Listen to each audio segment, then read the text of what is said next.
This is Nick. This is Jack. Welcome back. It is Monday, January 29th, and today's pod, it is the best one yet. This is a T-Boy Jack. We're bringing you the top 3 pop business news stories you need to know today. First story for today's show. What do we got, man? For our first story, as The Sopranos turns 25 this year, the mob wife aesthetic has taken over TikTok. Because HBO is using the salami strategy. For our second story, it's a shocker. Out of nowhere, IBM stock is close to an all-time high. IBM, UBM. Jack, we gotta look into what's going on at IBM. And our third and final story is a wild business model. There's a company we've never covered before called Where You Been. Where You Been. They invented a new concept we call purge pricing. But Yetis, before we hit that wonderful mix of stories. Fantastic mix of stories to kick off the week. If you went to a wedding last weekend, you may have noticed something new. It wasn't the new cake, it wasn't a new cocktail, and it wasn't the new bridesmaid dance-off. The new wedding trend we're talking about is birds of prey. That is right. We're talking hawks, we're talking falcons, we're even talking owls at the wedding. Yetis, the newest wedding trend that Nick and I haven't experienced yet, but we're looking forward to, is hiring a falconer so that a falcon can be the ring bearer. The newest wedding vendor is a bird with a 6-foot wingspan. According to the Wall Street Journal, for $1,200, you can get a raptor at your nuptials. Travel fees and dinner included. Dinner for the falcon. Well, we're talking a bald eagle swooping in with the ring. A peregrine falcon diving in with a bouquet. You say I do, and then a horned owl says, hoo-hoo. Now, one reason we're into owls, millennial couples grew up reading Harry Potter. You miss Hedwig, so you want an owl at your wedding. Oh, and since the pandemic, couples have been pushing the boundaries of typical weddings. Jack, if an osprey didn't witness it, is the marriage even legally binding? I mean, barn weddings are kind of lame at this point, but a barned owl? Nothing goes viral like a vulture on the podium, man. Does anyone here object to these two bonding in holy matrimony? I think I just heard some. You hear that, man?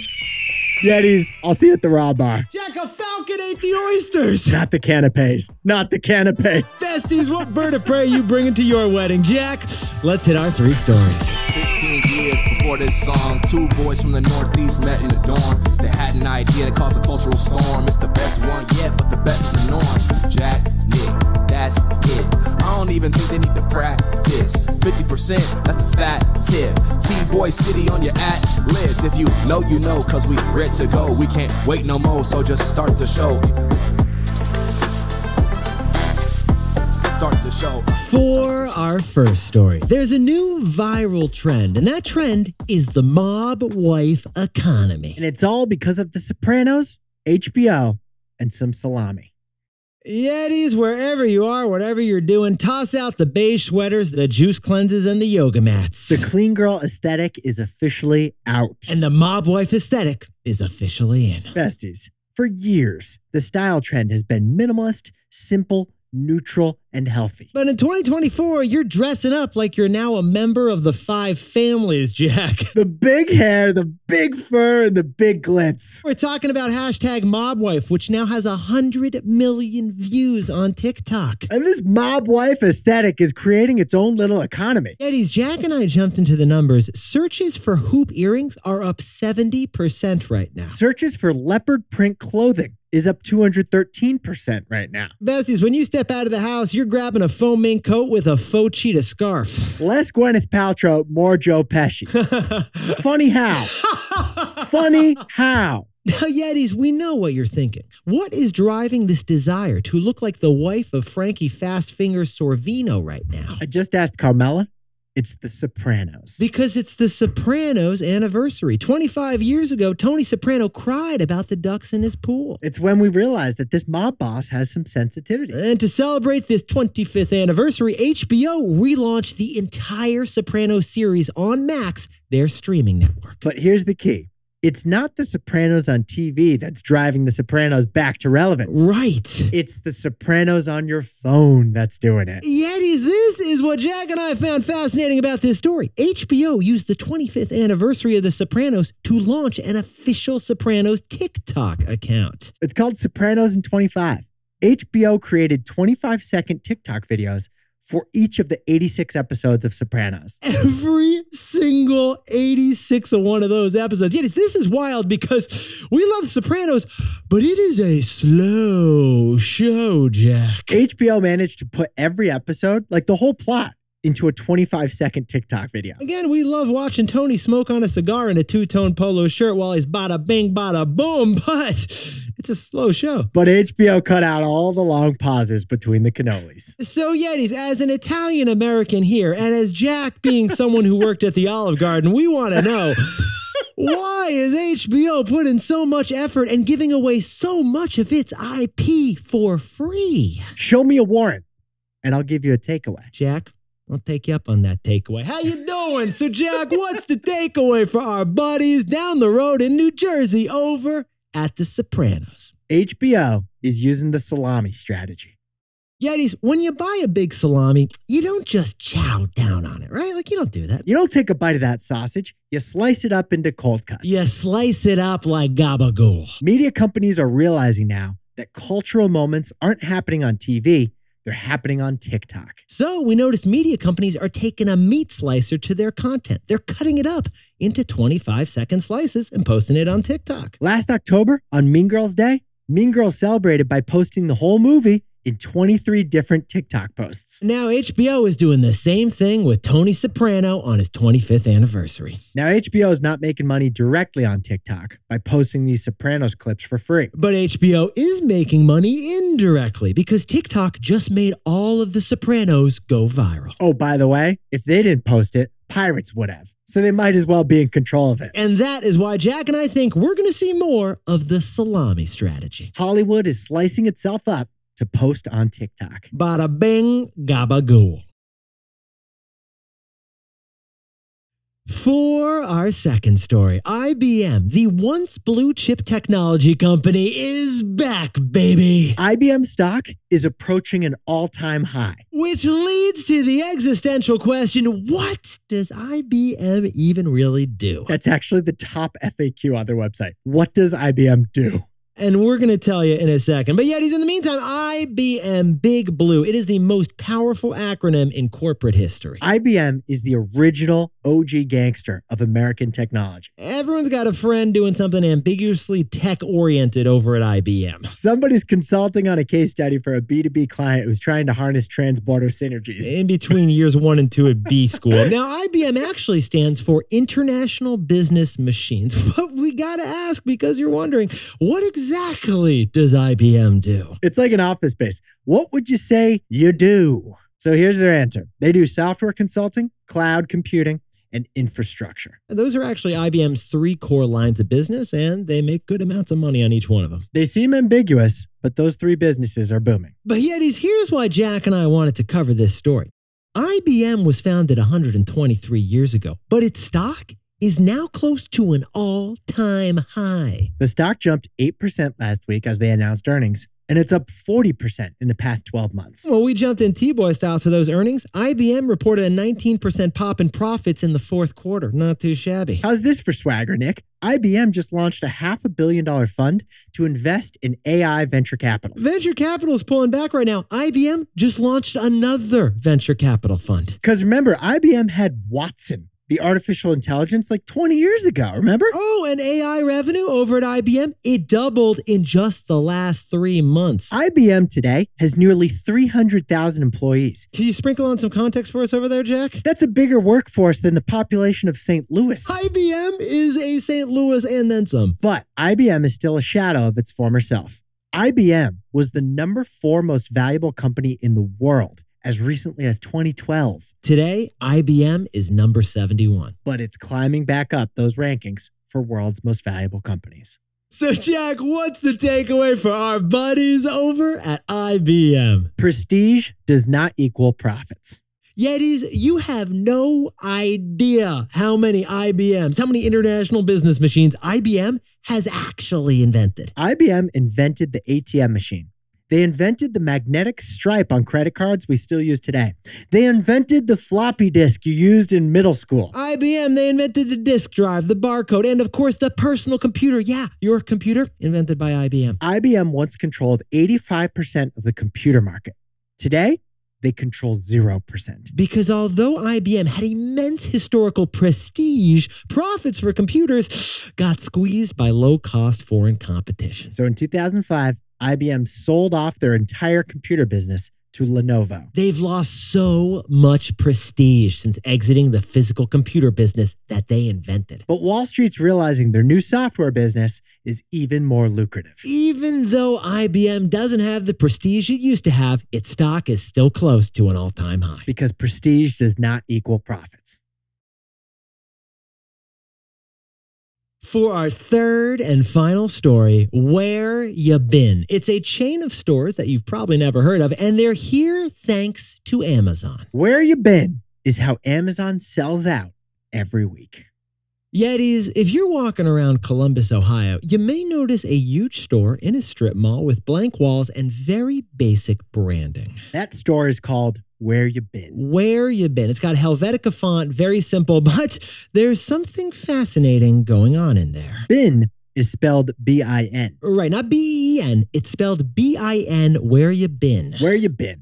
Because the store is filled with 128 big blue plastic bins the size of food troughs. And Jack, what exactly is in those bins inside of Where You Been? Stuff that someone bought online and then returned online. It's returns. It's like you got that cute top, but it wasn't cute enough. It ends up eventually at Where You Been. Well, there's a term actually for everything that's sold at Where You Been that we happen to have returned. And what's that term? Where You Been calls their product slob. S-L-O-B, slob. Stands for slow-moving, obsolete inventory. That's a real term. So Where You Bin's aisles are filled with slob. Aisle 6, boom, it's filled with slob. All your returns. You thought TJ Maxx was a treasure hunt. Where You Been has even better bargains if you're willing to sift through huge piles of bins. The surprise about Where You Been is that their key partner is Amazon. Amazon doesn't own Where You Been, but without Amazon, there is no Where You Been. And there isn't just one Where You Been store. There are 9 Where You Been stores across the country right now. And growing, because Where You Been is basically the Amazon outlet store. Yetis, we return so much stuff that Amazon's returns would probably be the #1 or #2 biggest retailer in the Americas. The biggest retailer is Amazon.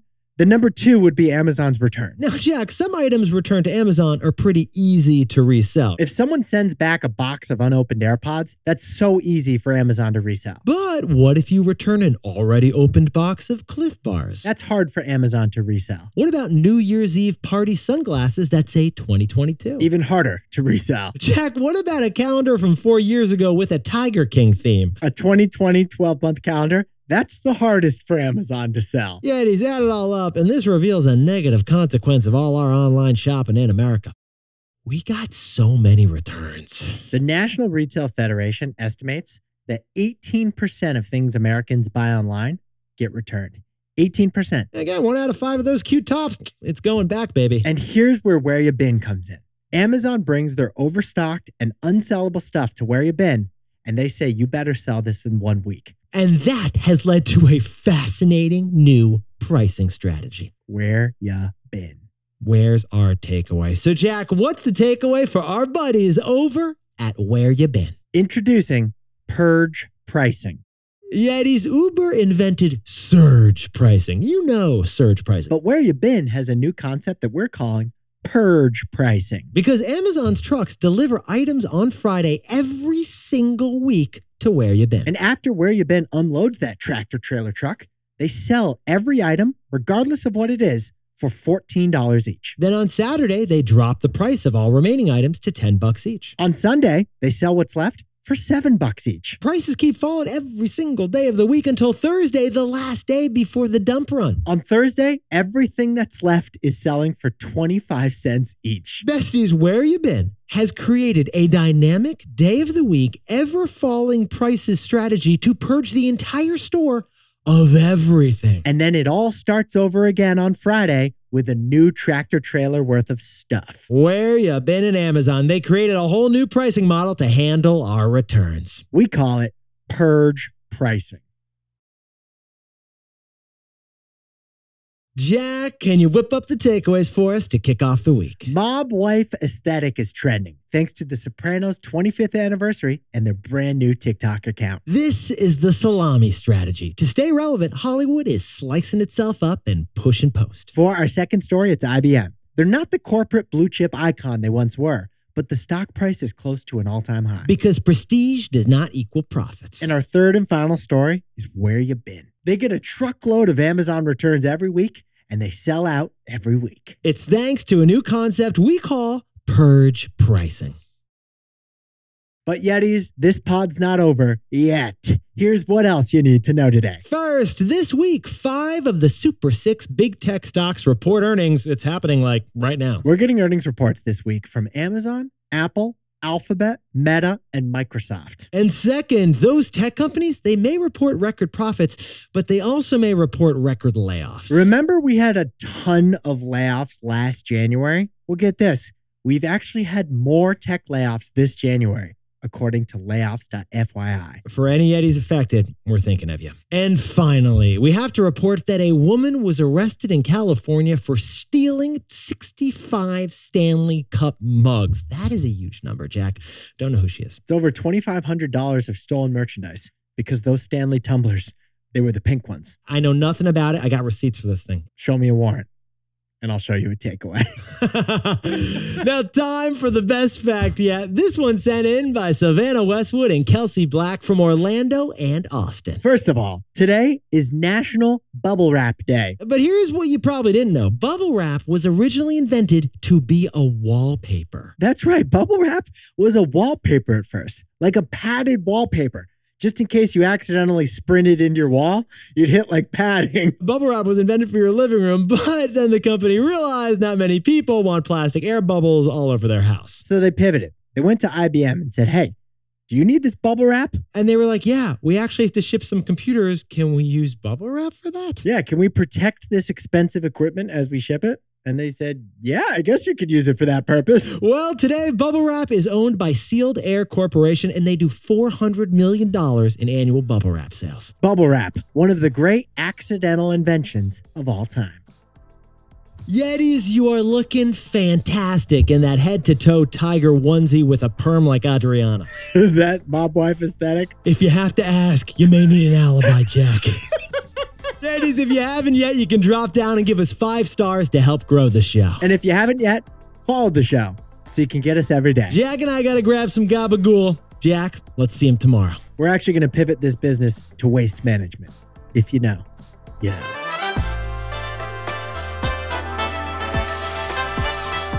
And before we go, a happy birthday to Yeti Eduardo Yuha, who's enjoying that celebration with an ice cream cake in San Pedro Sula, Honduras. Happy birthday to Jack Gonzalez, who's celebrating on the beaches of Chicago. Doing logistics. And Naomi Alston celebrating her 30th on a cruise to Cabo. Happy birthday to Royce Yosifel, who's a 3rd grader celebrating right now on the way to school at Malcolm X Elementary School in Berkeley, California. And Mima Maldonado is celebrating a birthday down in lovely Santa Clara, California. Happy 9th birthday to Felipe Scalette in St. Louis, Missouri. And Nikki Jones has got a 28th birthday and a promotion living the sink life in Grapevine, Texas. And congratulations to Emmy, not celebrating a birthday today, but got promoted over in Austin, Texas. And Hayden the Bun Ekstrom has a happy 30th birthday in Tucson, Arizona. And happy 1st birthday to Brooklyn Parko in Phoenix, Arizona. And Blake and Era Arnett have a new baby girl. Congratulations to Emma Arnett in Laguna Niguel, California. We're pumped to meet you. And a huge welcome to the world to Mia Rose Macias and her parents, Cameron and Chelsea, in Roseville, California. And the best uncle yet, Adam Macias. And to anyone else celebrating something today, make it a T-boy. Celebrate the wins. This is Jack. I own stock of Amazon, and Nick and I both own stock of Apple. Funny how? Funny how? Do I amuse Funny you? how? Do I amuse you? Do I amuse you? Yeah, am I like a clown? You want to laugh for me?